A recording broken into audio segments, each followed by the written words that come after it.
I will soar with you above the storm.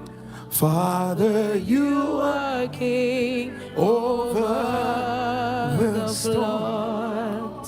And I will be still and know you are God. And I will be still and know you are God. On Christ the sword, lead rock I stand. All on the ground is sinking sand. All the ground is sinking sand. Take your seat. I want to remind you of this.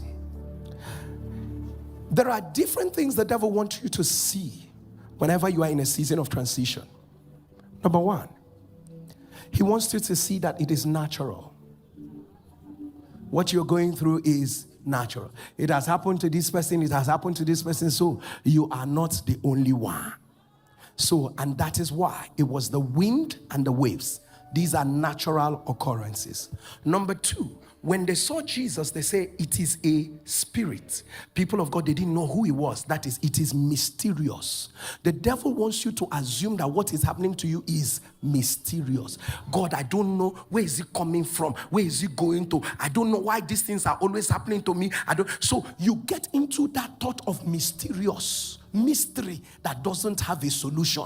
The devil likes it when you bask in that knowledge of this thing that is happening to me, mysterious, and it doesn't have a solution. Am I communicating? People of God, yet again, the disciples, when Peter saw and said, and Jesus replied, it is I. Be not that it is Jesus. So, sir, it's either you're seeing nature, or you are seeing mystery, which is associated with the devil, or you are seeing Jesus. People of God, none of these things provided a solution, only Jesus. When you are tempted to say it is natural, reject it. I will not respond it is natural. I'll respond with what Jesus has said. Lift up your two hands, shout Jesus. Let me hear your thunder say, I see Jesus. Can you say it again like you mean it? Say, I see Jesus. If you believe it, thunder a louder amen. Take your seat in the presence of the Lord. And Jesus said to Peter, come, right? So, who volunteers as Peter here? He's always volunteering for everything. So, and he volunteers, and and he's Peter, and Peter comes out and says, Lord, if it be thou, bid me come. And Peter, I want us to draw just a simple mathematical conclusion, right? But it does not have numbers. And Peter said to, Jesus said to Peter, come. And Peter steps out, and Peter is coming. But when he begins to sink, Jesus tells Peter, O thou of little faith, why didst thou doubt? When Peter said, Lord, if it be thou, bid me come. Jesus didn't say to Peter, have faith.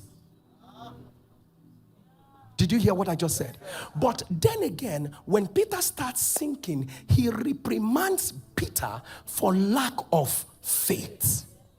Don't forget that initially all of them were panicking. So why are you criticizing my faith at this point? But I walked on the water. That means I walked in faith. So when I began to sink in doubt.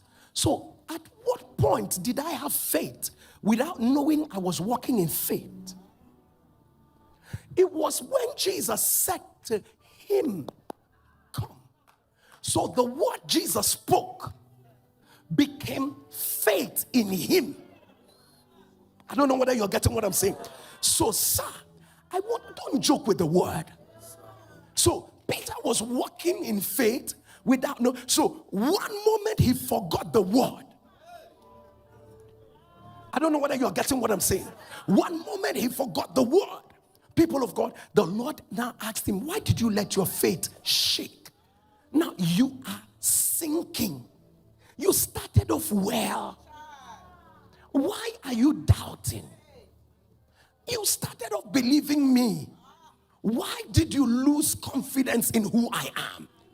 So, Peter, every time I speak, let me tell you something. Every word that makes you lose faith is not a word of God. In fact, let me say this to you people. Jesus tried to explain. Jesus said to the 12, he said, it is I.